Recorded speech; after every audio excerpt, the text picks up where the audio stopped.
ny mofinaina isan'andro atolotry ny mpitandrina rakotina valina maoly.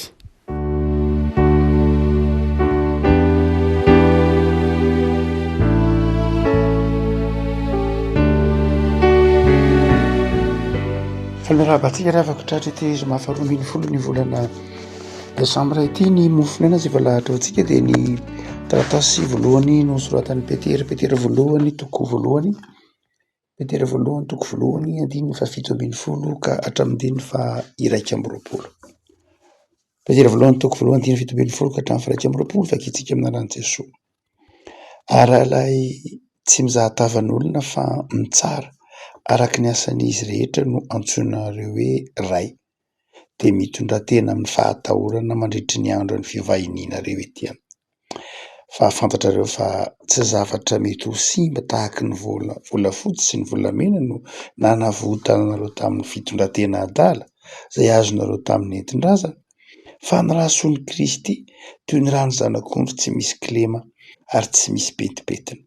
Izay fantatrareo rahateo fony tsy mbola ary ny fanohenana izao tontolo izao fa efa naseho tamin'izao andro farany izao no ny aminareo, izay mino an'Andriamanitra amin'ny alalan'ny telaina nangana sy tamin'ny maty ka nanome voninahitra azy mba hiorenany fonareo sy ny fanantenanareo amin'Andriamanitra.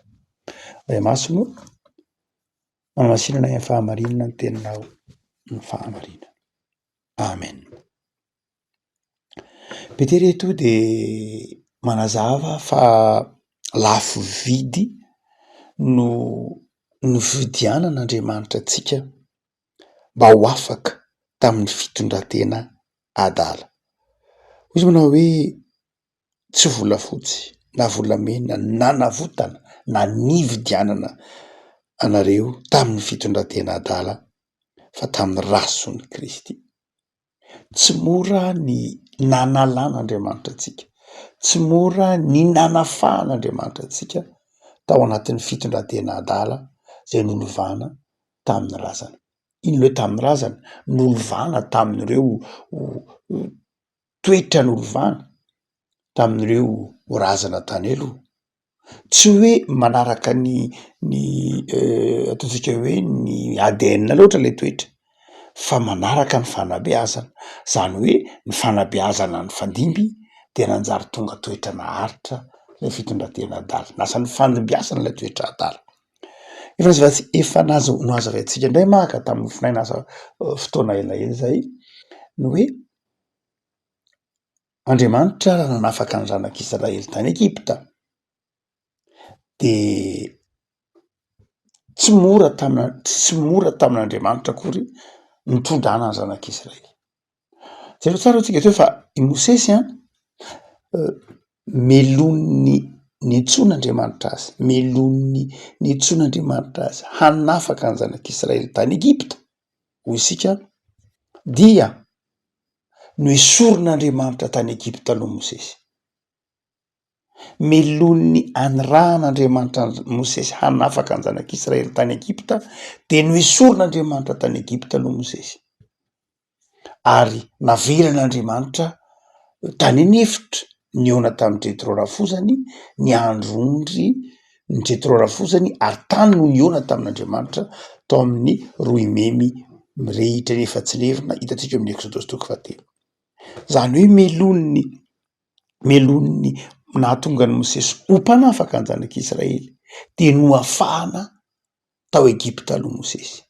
Tsy ilay nohafahana tao Egipta tamin'ny lafiny ataontsika hoe hita maso loatra ny tena zava-dehibe, fa tsy maintsy no esorina tao am-pony Mosesy mihitsy Egipta. Sarotsaika tsara ny tantaran'ny Mosesy amin'ireo ataontsika hoe tantaran'ny Egipta. Fa Mosesy dia niarakaraka, niarabelona, niara-lalao tamin'ny Ramsesy faharoa. Mosesy dia anabavin'ny Farao zany no nitaiza azy, ary dia niaina ny fiainana tao Egipta, niaina ny fahafenona tao Egipta Mosesy, niaina ny fahefana, niaina ny zavatra tsara ny Egipta raha ohatra ka hoe amaha olombelona ny jerena, niaina tao an-dapy Farao. Ary dia nentin'Andriamanitra aloha Mosesy tany anefitra mba hanesoran'Andriamanitra n'ilay Egipta tao am-pony Mosesy. Fa raha mbola tao am-pony Mosesy Egipta tsy ho afaka nanafaka ny zanak'Israely mihitsy izy. Zany hoe tsy maintsy ndiovin'Andriamanitra tany anefitra aloha Mosesy. Nesorin'Andriamanitra tao amin'ny Mosesy ilay Egipta, inona moa ilay Egipta? Le fiainan'ny Farao, lay rendrarendra, lay filalaovana, lay fitiavatena, lay tenenintsika mandrakariva lay hédonisme, lay amour du plaisir, lay fitiavam-pahafinaretana zao tontolo zao, zay nge le Egipte. Ary de nesorin'Andriamanitra tao amin'ny Mosesy aloha izany Egipte zany ary navelany ho niaina tamin'ny fahatsoram-piainana tany anefitra Mosesy. Niaina tamin'ny fahatsoram-piainana, niankina taman'olona mihitsy ary. Mosesy zay zatra niankinana, Mosesy zay zatra paiky fotsiny de mahazo zelaina tany Egipta.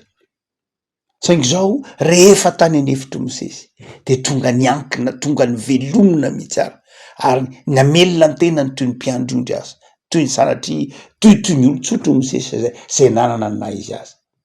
Tsy azon'Andriamanitra ampiasaina ny olona raha tsy efa nahafantatra ny lanjany antsoina hoe fahasoavana, ny lanjany antsoina hoe afaka mamelona anao Andriamanitra amin'ny teniny. Rehefa ny olona manana zany finoana zany fa Andriamanitra afaka mikarakara sy mamelona azy amin'ny toerana rehetra, amin'ny fotoana rehetra, de zao azon'Andriamanitra ampiasaina ho mpanafaka izy. Fa raha mbola mieritreritra ny olona fa afaka manafaka, afaka mamonjy, afaka mitariky amin'ny herin'ny tenany, de zao mbola tsy Andriamanitra ny maneraka azy. Fa rehefa tsapan'ny olona anankiray fa Andriamanitra afaka mikarakara azy, afaka mamelona azy, afaka miasa amin'ny fotoana, de zao vonona ny fitaovana ho azon'Andriamanitra ampiasaina izy. Ary de jerejere tsara ny taran'Israely raha manazava amin'ity tarity motsika amin'ny resaky Petera io. Raha maka tsara ny taran'Israely tsika de zao zanak'Israely no afahan'Andriamanitra tany Egipta tamin'ny alalan'ny Mosesy. Fa rehefa mijery tsara lay tantara isika, nanafahan'Andriamanitra zanak'Israely tany anefitra inge tany Egipta inge tsy ela be, andro vitsivitsy, tsy hoe ela be, fotoana fohy mihitsy, tsy ela akory namoahan'Andriamanitra zanak'Israely tao Egipta, tsy ela. Tahaka an'izany koa nanafahan'Andriamanitra antsika tamin'ny fahotana nge tsarotsika tsara ny endron'andromasina ataon'i Jesosy. Fa izao zavatra mitranga tany Egipta, tsy ela ny fanafahan'Andriamanitra any zanak'Israely, vetivety kely. Tsarotsika tsara ny Exode 4:4 dia vetivety ny namoahan'Andriamanitra any zanak'Israely tao Egipta, andro maromaro, andro vitsivitsy. Fa izao 40 taona kosa namaky vakiny ny zanak'Israely ny hevitra. Zany hoe fotoana fohy nanafahana any zanak'Israely tao Egipta, fa 40 taona kosa ny faharetanana lan'Andriamanitra ny Egipta tao amponin'ny zanak'Israely. Ny olona tamin'Andriamanitra tsy nanaisotra ny zanak'Israely tao Egipta akory, fa nanaisotra ny Egipta tao amponin'ny zanak'Israely. Mafy tamin'Andriamanitra ny nanaisotra n'lay Egipta tao amponin'ny zanak'Israely 40 taona. Ary tapitra ny 40 taona taranaka vaovao mihitsy ny tonga tany Kanana. Satria tsy afaka tao amponin'ny zanak'Israely mihitsy la Egipta. Efa nenefitra izy, mbola inona no ataony? Anenefitra izy, mbola nitady ny Andriamanitra ny Egipta ihany, nanao omba lahy kely volamena. Efa tany anefitra izy, mbola nitady ny fasan'ny Egipta ihany, hoe salona ihany tany Egipta tany misy fasana. Efa tany Egipta izy, mbola nitady ny sakafony Egipta ihany, hany ka ny velomin'Andriamanitra tamin'ny mana sy tamin'ny papelika. Efa tany Egipta izy, mbola nitady ny renirano nely ihany, de ny velomin'Andriamanitra tamin'ny rano, tamin'ny vatolampy. Zany hoe tany anefitra ny zanak'Israely mbola nitady ny Egipta, nefa tany tian'Andriamanitra ny esorina tamin'ny lay Egipta tao ampony. Satria raha mbola tao ampony Egipta de ho tsy afaka niaina arak'izay tian'Andriamanitra iainany tao amin'ny tany Kanana. Hotsika manao hoe jereo tsara lay tantara. Loza 10 nanesoran'Andriamanitra zanak'Israely tao Egipta, loza 10. Ary didy 10 kosa nanesorany an'Andriamanitra any Egipta tao amponin'ny zanak'Israely. Loza 10 de afaka tao Egipta ny zanak'Israely, fa didy 10 kosa vao afaka tao am-pon'ny zanak'Israely Egypta nandritry ny 7 taona. De afaka koa malala tandrify indrindra am'izany tenenin'ny Petera ty manao hoe tsy mora akory ny nanala ny fitondratena adala tao am-pon'ny olona sy tao amin'ny fiainan'ny olombelona. Ny rany Kristy vao afaka tamin'ny fitondratena adalany io, ary niainy ny zanak'Andriamanitra vao afaka tao am-pon'ny olona Egypta, vao afaka tao anatin'ny olona ny fahotana. Satria ny fahotana tsy tany ivelan'ny olona. Raha ny ivelan'ny olona ny fahotana de afaka nandoso, afaka nandosirana angizy. Raha ny ivelan'ny olona ny fahotana de tahaka ny olona mandosotra loza ny ivelany fotsiny. Hoe aiza ny fahotana? Any sotro de afaka malalaka ny Tiralakely. Na aiza ny fahotana? Any Ampandrana hono de malalaka ny any Andavamamba. Tahaka ny mandosotra rivo-doza na mandosotra cyclone. Fa ny fahotana hoy Jesosy, fahotana nge tsy hanivelanareo e. Raha nivelanareo ny fahotana, raha hitan'ny masonareo ny fahotana, hita izay ialana aminy. Fa le fahotana hoy Jesosy ao am-ponareo ao, ao anatinareo ao le fahotana, ary io fahotana ao anatinareo hoy Jesosy ny mampanota anareo. Adosoana ny mieritreritra manao hoe ny fahotana io efa nitenenan'i Jesosy. Ny Jiosy de mieritreritra foana fa ny ivelany mandoto azy, mieritreritra mandrakariva hoe ny hafa ny mandoto azy, ary ny Jiosy de manondro ny hafa foana ho tompona ndraikitra amin'ny fandotona ny fiainany. Fa hoy Jesosy adiso zany fijerinareo zany, nareo ny mandoto ny zavaboary, nareo ny mandoto ny hafa. Ny ota de tsy aiza fa ao anatinareo, ny ota de tsy aiza fa ao am-ponareo.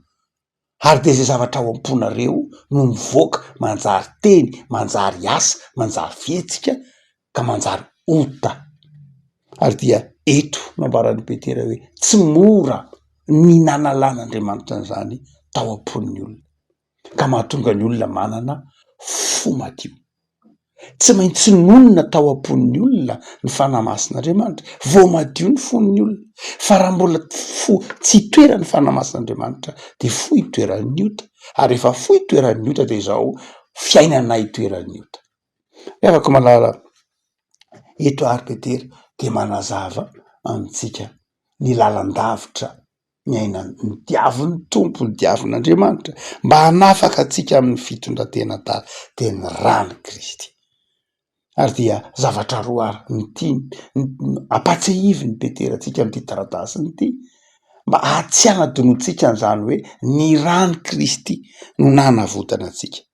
Toy izy manao hoe tsarovy ny fifidianana anareo. Fifidianana mazava tsara ndiny 20, izay fantatra raha teo fony tsy mbola ary ny fanoherana izao tontolo zao. Io le tenenin'ny Calvin hoe prédestination. Marina loatra tsy betsaka amintsika no tsy mihevitra am'lay ataontsika hoe prédestination an'ny Calvin na zay nalainy avy amin'ny Saint Augustin, nalainy avy amin'ny Paul mihitsy koa aza, ary io Petera manamafy azy.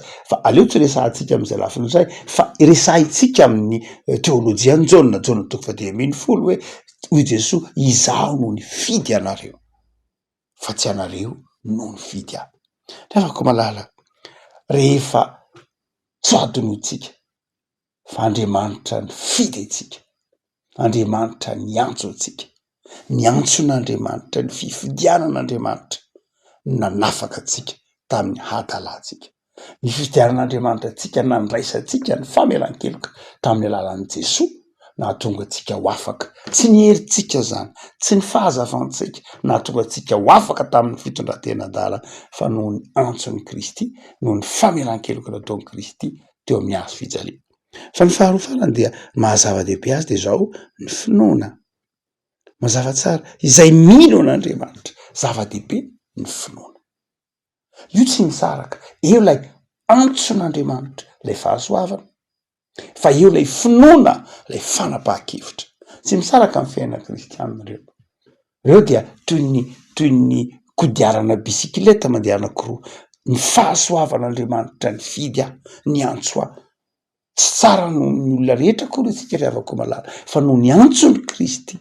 Toy Paoly manao hoe teno hamarinina isika, teno hamasinina isika, de iza ny manameloka atsika? Kristy Jesosy no efa maty. Saingy zao manoloana an'izay erin'ny fahasoavan'Andriamanitra izay de manjary mino aho.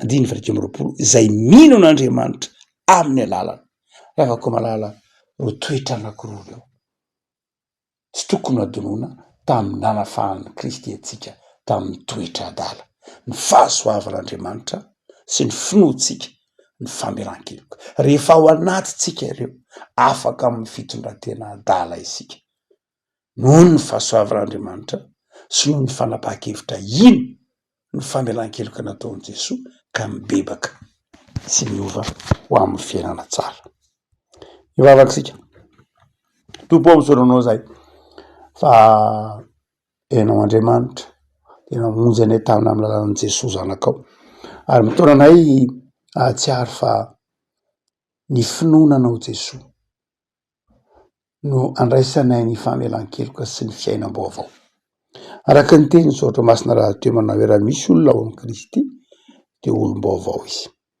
tompo lalandavitra ny diavinao nandao ny lanitra mba hanavao anay ho afaka amin'ny fitondratena adala sao tompo fa navelanao eloko izahay fa tazony kosa mba hitoetra amin'ny finoana hitoetra amin'ny fanantenana ka hanome voninahitra anao amin'ny fitondratena tsara da iny tontolo andronay iny tompo ianao mahafantatra na isam-batan'olona sisa tokantrano dia manam-piarenay mba ho vavolombelon'ny fahatsaranao zahay amin'izay rehetra ataonay amin'ity tontolo andro ity ao koa tsapan'izay rehetra mifanerasera aminay fa miandany aminay ianao momba anay ianao ary terizo ny fanoratenanao mindrika mandrakariva ny filazantsaranao dia manam-pianao ny tanindrazanay hitanao ny olana eto amin'ny tanindrazanay hitanao ny olana eo amin'ny mpiray tanindrazana Andriamanitra mahay manova fony olona ianao dia hovainy fony malagasy rehetra tompo vangio mba hanana fahazavantsaina fahendrena fomadio handray ny famelan-keloka natolotrao manam-py ianao ny mpitondra isan'ambaratonga manam-py ny mpanabe ny mpitondra fiangonana ny vahoaka malagasy rehetra mba hitomba amin'ny fahataorananao ary hiavako amin'ny fitiavanamana dia meo anay tompo ny fifaliana dia ny fifalian'ny olona voavela oloka eo mba amin'ny fahasoavanao Saotra Jesosy amen